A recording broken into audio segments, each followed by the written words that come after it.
ছোটোবেলায় মায়ের হাত ধরে যখন কোনো আত্মীয় কুটুমের ঘরে যেতাম, সেখানের কোনো আত্মীয় কিংবা পাড়ার কোনো লোক যদি আমার সাথে খারাপ কোনো ব্যবহার করতো, মাকে এসে বললে মা বলতো ও খুব রাগী লোক, ও আর থেকে দূরে দূরে থাকবি। মনে করতাম যে এইরকম কাজ যারা করে তারা মনে হয় খুব রাগী হয়, তাদের থেকে ভয় পেতে হয়, দূরে দূরে থাকতে হয়। বিয়ের পর শ্বশুরঘরে যখন কেউ খোঁটা মেরে কথা বলতো, সেই কথাগুলো যখন মাকে এসে বলতো, মা বলতো সংসার করতে গেলে এইরকম খুঁটিনাটি একটু আধটু হবে কি, ওইটা নিয়ে পরে অত মন খারাপ করিস না, দেখিস না বাসন কুসন একসঙ্গে থাকলে পরে ঠোকাঠুকি লাগে কি না। তারপরে একটা কথা মনে রাখবি, পদ্ম ফুল কিন্তু পাকেই ফুটে, তাই নিজের কাজটা করে যাবি, চুপ করে থাকবি, বোবার কোনো শত্রু নাই, জানিসই তো মা। এই সব বলে আমাকে বুঝাতো। তখন না বলতে পারি নাই যে মা পদ্ম ফুল যে পাকে ফুটে না মা, সে পাঁকটা না পদ্ম ফুলের কোনো ক্ষতি করে না,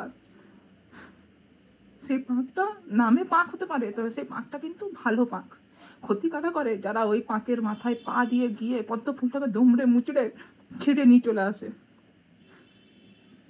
আর এই সময় সংসারে যে পাঁকের কথা বলছো, সেই পাঁকটা ওই ভালো পাঁকটা লয় মা, এইটা হচ্ছে সেই ক্ষতিকারক পাঁক, যে পাঁকটা তোমার মতো হাজার হাজার মেয়েকে দুমড়ে মুচড়ে ছিঁড়ে শেষ করে দেওয়ার জন্য উঠে পড়ে লেগেছে।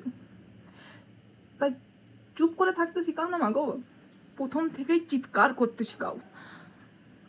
যদি চিৎকার করতে শেখাও তাহলে এইরকম করে বেঘরে প্রাণ দিয়ে আমাদেরকে অসময়ে চিতার আগুনে উঠতে হবে না।